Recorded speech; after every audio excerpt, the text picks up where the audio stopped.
안녕하십니까, 종이태입니다. 민주당이 분쟁지역 무기지원의 국회 동의 추진, 미국엔 무기수출 통제법에 따라서 의회 승인을 받는다, 이렇게 얘기를 하고 있습니다. 아주 당연한 일이다, 저는 그렇게 생각을 합니다. 대통령이 독단적으로 잘못을 저지르게 되면 나라가 망할 수가 있고 역사가 완전히 상처 속으로 들어갈 수가 있습니다.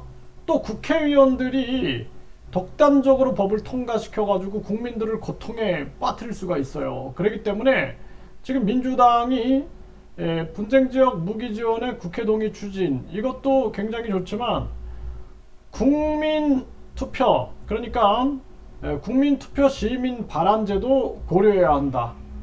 대통령이나 국회의원들이 나라를 위기로 빠뜨릴 때 국민들이 안전장치를 할 수 있게끔 해야 돼요. 그래서 국민 50만 명이 동의하면 국민투표에 붙일 수 있게끔 해가지고 국민들이 막을 수 있게끔 해야 합니다. 이게 굉장히 위험한 거예요.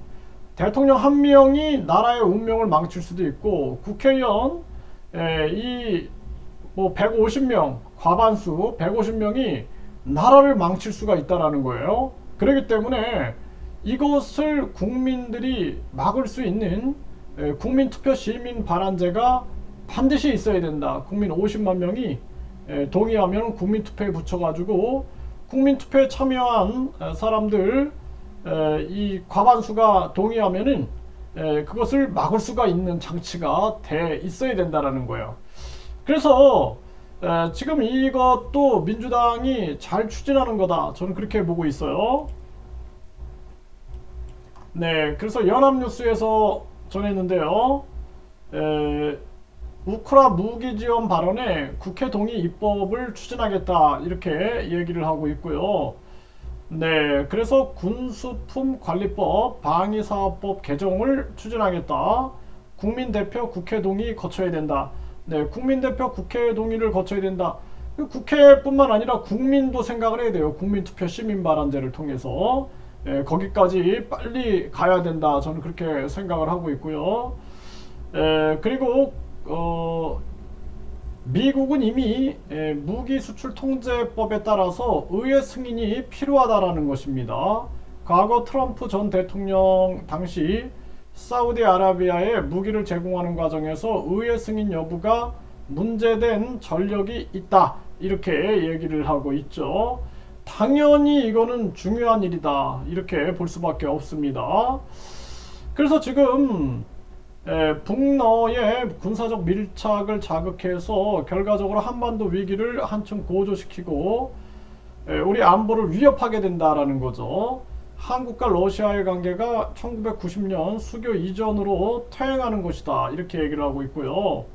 이미 러시아에는 현대자동차, 삼성전자, LG전자, 롯데와 같이 150여 개 우리 기업이 진출해 있고 현지 자산 규모도 7조 6천억 원에 달한다라는 것입니다.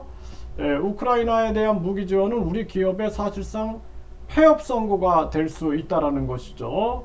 굉장히 심각한 문제가 되는 것입니다.